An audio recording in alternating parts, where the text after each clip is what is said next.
Foi ordenado padre em 13 de fevereiro de 1992 e em 11 de fevereiro de 2012 foi ordenado bispo auxiliar da Arquidiocese de Belo Horizonte. O trabalho do SC dentro da comunidade paroquial. É um trabalho muito importante, uma descoberta para a vida da igreja, sobretudo quando o SC consegue alcançar o seu objetivo, que é oferecer aos casais participantes uma experiência de fé na comunidade eclesial, motivando esses casais que vivam e ofereçam os seus serviços na comunidade de onde são originários. Isso tem despertado muitos casais para um serviço bastante comprometido com a caminhada de nossas paróquias. O Gente Nossa de hoje recebe a presença do Bispo Auxiliar de Belo Horizonte, Dom João Justino. Quando o vento sopra contra mim, os problemas tentam me abater. Eu me lembro o grande eu sou me enviou. Eu tenho um chamado, eu jamais vou me calar. Eu tenho um chamado, o Evangelho anuncia. Eu fui escolhido.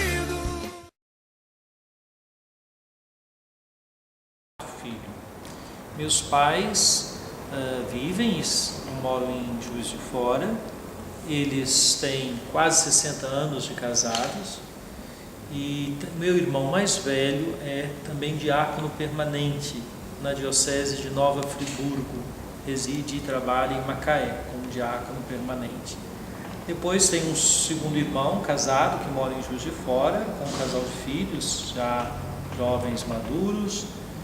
E tem uma irmã solteira que reside em Juiz de Fora e outra irmã casada com um filho, que reside em Barbacena. Somos uma família relativamente pequena, somos 5 irmãos e são 5 sobrinhos. Quando foi que você decidiu viver uma vida religiosa? Sim, eu sou filho de uma família católica participante na igreja e quando criança frequentei a catequese paroquial. Já após a primeira Eucaristia, continuei na catequese de perseverança. E ali eu comecei a atuar, a participar na vida da igreja como adolescente. Na verdade, como criança, apenas tendo feito a primeira Eucaristia, eu comecei a tocar campainha durante a celebração da missa. Foi o meu primeiro serviço, ministério na vida da igreja. E depois isso foi crescendo de tal modo que na adolescência, início da juventude, mas já ali pelos 14 anos, eu comecei a me questionar sobre a possibilidade de ser padre. Comecei a frequentar os encontros vocacionais, de tal modo que aos 17 anos eu entrei para o Seminário Arquidiocesano Santo Antônio de Juiz de Fora, onde fiz todo um percurso até ser ordenado padre em dezembro de 1992. Eu estava para completar 26 anos. Essa decisão foi pessoal ou teve algum incentivo? Minha família teve uma postura muito madura, eu considero, nesse sentido, porque não manifestou nenhuma influência antes de ir para o seminário. De tal modo que me deixaram muito livre. Não diziam nem sim, vai, nem diziam não vai. E nem comentavam em casa a minha decisão. Até que depois que fui então para o seminário, aí sim, recebi todo o apoio deles para o projeto que eu estava construindo, mas sempre na liberdade havia sinais disso, de que se não fosse aquilo que eu queria de fato seguir, eu poderia regressar à minha casa, à minha família. E quando você ordenou em 1992, você já tinha essa meta de ser bispo? Se tornar? Não. A minha vocação primeira é ser padre. Quais são as funções de um bispo? Ele pode ser um bispo diocesano. O bispo diocesano é aquele que é o primeiro responsável pela diocese ou arquidiocese. Aqui, concretamente, em Belo Horizonte, o nosso bispo diocesano é Dom Valmor. A outra possibilidade é exatamente ser um bispo auxiliar. O bispo auxiliar tem a função de estar a serviço da igreja local, mas a serviço e em comunhão com o bispo diocesano. Então as funções do bispo, do ponto de vista da liturgia, são as mesmas tanto do bispo auxiliar quanto do bispo diocesano. Sacramentalmente, o bispo tem a plenitude do sacramento da ordem e ele pode ministrar os 7 sacramentos da igreja. O padre não pode ordenar. Como é que é a relação do senhor com o Dom Valmor? Vocês se encontram sempre, estão sempre em conversa? Sim. Aqui em Belo Horizonte somos 4 bispos auxiliares. Dom Joaquim Moll, Dom Luiz Gonzaga, Dom Wilson Luiz e eu. E o Dom Valmor é o bispo diocesano. Nós residimos juntos numa mesma casa e, portanto, temos um contato praticamente que diário. Com frequência tomamos refeição juntos e às vezes, celebramos a Eucaristia juntos aqui mesmo, se não temos a Eucaristia fora, em alguma paróquia, comunidade. Então, e geralmente às quartas-feiras, pela manhã, nós sempre estamos reunidos para passar um pouco o que é o nosso trabalho, quais são as questões que precisam ser resolvidas, né? Avaliações, todas as quartas-feiras de manhã. Às vezes só nós, os 5 bispos, às vezes com alguns padres que têm funções na diocese nos diferentes conselhos.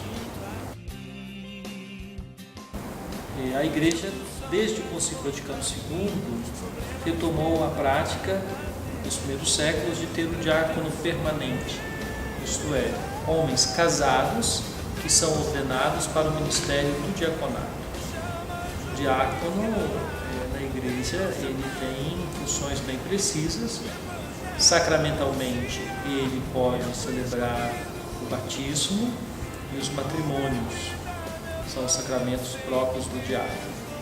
E pode ter também outras funções de coordenar a comunidade, de presidir a celebração da palavra, de organizar pastorais, enfim, é uma presença muito importante e mostra essa diversidade e a vitalidade da igreja nas diferentes. Para quem tem aquela dúvida entre formar uma família e dedicar-se à vida da igreja, o diaconato permanente seria então uma opção para quem?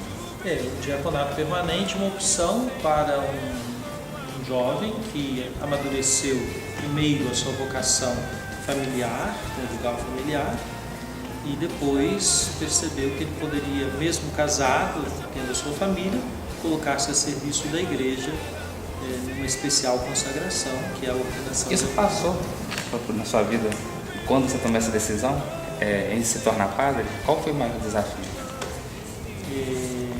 Quando escolhi ir para o seminário, eu pensava realmente em ser padre. Naquele contexto já existia o diaconato permanente, mas não era uma coisa assim forte ainda na vida da igreja. Em Juiz de Fora, de onde sou originário, naquele ano que eu fui para o seminário, 1984, foi ordenado o primeiro diácono permanente daquela arquidiocese.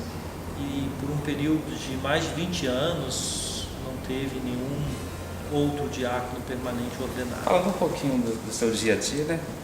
O que o senhor faz nas horas vagas? As horas vagas, não tem muitas horas vagas, né? A vida nossa de bispo, a minha, né, tem sido uma vida com bastante atividades, todas elas ligadas ao ministério de bispo. Nas horas que sobram nesse conjunto, eu gosto muito de ler.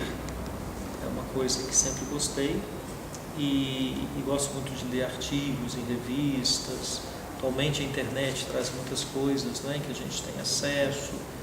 Gosto muito de ler o Jornal do Dia e gosto de ler também livros, né, da literatura, livros de teologia. Do ponto de vista do esporte, eu aproveito para fazer algumas caminhadas quando tenho horas vagas. Tenho tentado fazer um pouco de exercício, já tinha feito essa experiência em Juiz de Fora, que retomei de fazer hoje o que se chama Pilates, que é bastante já divulgado, para manter um pouquinho a forma, porque senão sempre oferecem muitas coisas boas para o bispo quando ele vai nas comunidades. Então corre o risco de ficar um bispo gordo, né? E a gente precisa manter a forma. Gosto também, não tenho tido condições de fazer isso com frequência, mas gosto muito de cinema. e de teatro, mas tenho ido muito pouco aqui. Já fui algumas vezes. Hoje se usa muito acesso à internet, né? Então fica aquela vida online. Só tem um perfil na internet? Alguma? Sim. Eu, quando vim para cá, criei um perfil no Facebook. Então, tenho usado, eu acho importante, é um modo de contato. Já tive alguns contatos interessantes sobre o trabalho pastoral, sobre a juventude, que veio exatamente através do perfil no Facebook. É verdade que alimentar o perfil ali exige tempo, atenção, e eu tenho um ritmo assim mais lento por causa de pouco tempo para me dedicar a acompanhar ali, mas acredito que seja um instrumento bastante interessante, positivo, que ajuda o bispo, no caso, também a ter contato com muito mais e pessoas. Copa do Mundo. O senhor está confiante em nossa seleção? Vamos ver, né, como a nossa seleção vai se sair. Nós andamos um pouco assim, talvez um pouco descrentes, né, em razão dos últimos resultados de Copa. Seria muito bom, seria de fato muito positivo que o Brasil conseguisse apresentar um bom futebol, sair campeão. O senhor gosta de futebol, de clube? Não tenho nenhuma atração especial pelo futebol, não. Meu pai, sim, é uma pessoa muito ligada ao futebol, inclusive quando jovem teve atuação no futebol profissional. Isso marcou minha vida no sentido de estar sempre num ambiente em que o futebol sempre foi muito valorizado. Um interesse muito forte pela igreja, já muito adolescente, talvez isso tenha contrabalanceado, né, ou me privado de ter uma participação mais ativa no futebol. Mas gosto, sobretudo quando se trata de campeonato mundial, da Copa. E aqui em Belo Horizonte vejo como as pessoas, né, como é forte o tema do futebol, sobretudo com as grandes torcidas do Atlético e do Cruzeiro. Não torce para nenhum time? Pois é, essa é uma questão. Na verdade, eu torço. O pessoal de Juiz de Fora tem a crítica de muitos, né, que dizem que nós somos muito voltados para o Rio de Janeiro. De fato, em Juiz de Fora há uma predominância de torcida para os times do Rio de Janeiro. Meu pai, minha família toda e eu também sempre torci para o Botafogo do Rio de Janeiro. E aqui em Belo Horizonte, até por uma homologia, né, uma semelhança nas cores entre Botafogo e Atlético, eu às vezes sou mais tendencioso a torcer para o Atlético. Está satisfeito então. Mas eu acho importante, tem aquela questão de às vezes dizer assim, futebol e religião não se discute. Se discute sim? Ou discute ou não? Essa é uma boa questão. Eu acredito que sim, sobretudo se nós pensamos no sentido dos argumentos, né? O ser humano é feito para o diálogo, para a relação, do encontro com as pessoas, para o diálogo. O que não precisa é você, por causa do futebol ou mesmo da religião, tornar-se inimigo do outro. Pelo contrário, sobretudo a religião deve nos conduzir a uma experiência de fraternidade. E o futebol, tocando uma dimensão da vida, que é a dimensão do lazer, o lúdico, também deveria conduzir à fraternidade. Portanto, ainda que existam discussões, argumentações, cada um defendendo o seu ponto de vista, jamais deveriam ser para gerar uma oposição, uma agressão, jamais, entre as pessoas. Bom, queria falar também um pouquinho sobre, já estamos terminando, mas falar um pouquinho de igreja, de sua estrutura física. Sim. A Arquidiocese está com um projeto, né, com a igreja de construir a catedral agora, Cristo Rei, lá em Venda Nova. Hoje, os eventos maiores concentrados aqui na Catedral de Boa Viagem. Eu diria assim, não sei se seria uma verdade, mas não seria talvez a Catedral da Boa Viagem uma paróquia atrativa que traz os jovens para os eventos. Essa construção da Cristo Rei, seria pensado nisso também para um espaço para o jovem ou não é esse o objetivo? É um conjunto de objetivos e certamente isso também conta como um espaço mais central na nossa arquidiocese, o lugar em que foi escolhido para construir a catedral. É um lugar mais central que vai facilitar o acesso de mais pessoas que vêm não apenas da cidade de Belo Horizonte, mas de outros 27 municípios que, em conjunto, somam o território da Arquidiocese de Belo Horizonte. E certamente pelo espaço como está sendo pensado.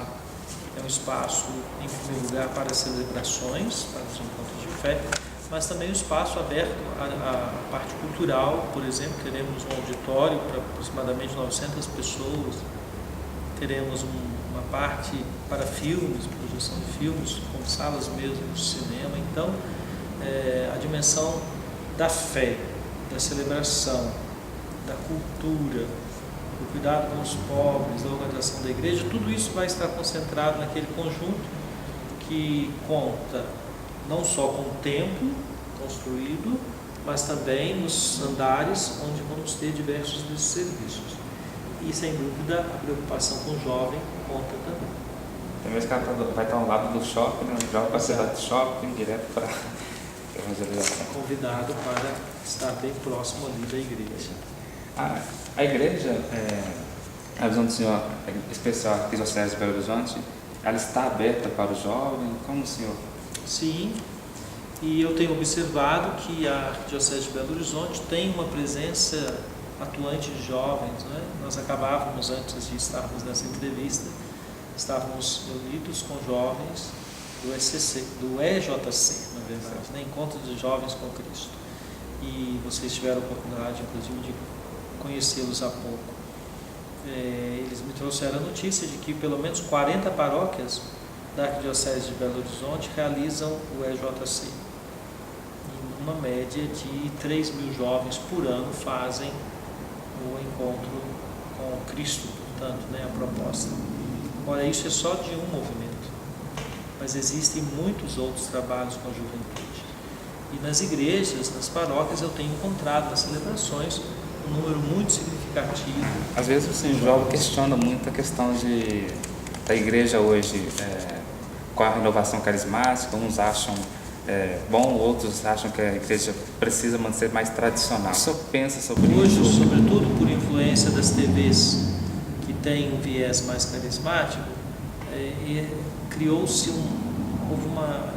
diluiu-se muito esse espírito que está presente não apenas nos grupos que se identificam como o RCC, Renovação Carismática Católica, mas também em outros grupos que têm outra história, outra tradição, mas assimilaram esses elementos.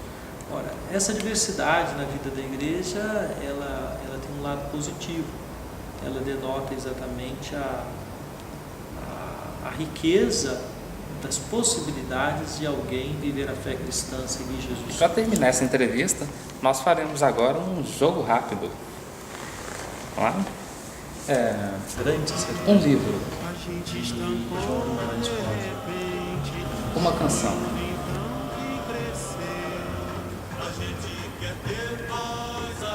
Roda Viva, de Chico Buarque. Uma oração. O Pai Nosso. Um padroeiro. Santo Antônio. Serviço pastoral é Um serviço às pessoas, em nome do Evangelho. um time. Botafogo, Rio de Janeiro. Uma brincadeira de infância. Os jogos de infância, os piques, as ruas, né? Pular carniça, não sei se aqui em Belo Horizonte as pessoas sabem o que é isso, mas jogos de infância, realmente. Dom João por Dom João. Eu sou um bispo com pouca experiência, né? Estou começando, naturalmente, 1 ano e 4 meses de bispo, e tem sido um tempo de muito aprendizado, muitas coisas boas eu tenho procurado viver assim, de modo simples, estando, quando possível, junto com as pessoas. Sei que sou um pouco tímido, mas depois que sou conhecido com mais facilidade, abre espaço para a proximidade, né? Que vem, sobretudo, também com uma amizade. Um sonho. Tenho 2 sonhos. Quando penso um sonho para o mundo, eu penso a paz. Um sonho mais pessoal, a graça de conhecer pessoas e lugares oferecidos por Deus a nós, né? Então, não apenas viajar por viajar, mas conhecer pessoas, lugares, experiências culturais. Tem dias que a gente se sente como quem partiu ou morreu. A gente estancou de repente, ou foi o mundo então que cresceu? A gente quer ter voz ativa pro nosso destino mandar. Mas eis que chega a roda viva e carrega o destino pra lá. Roda mundo, roda gigante, roda moinho, roda peão. O tempo rodou num instante nas voltas do meu coração.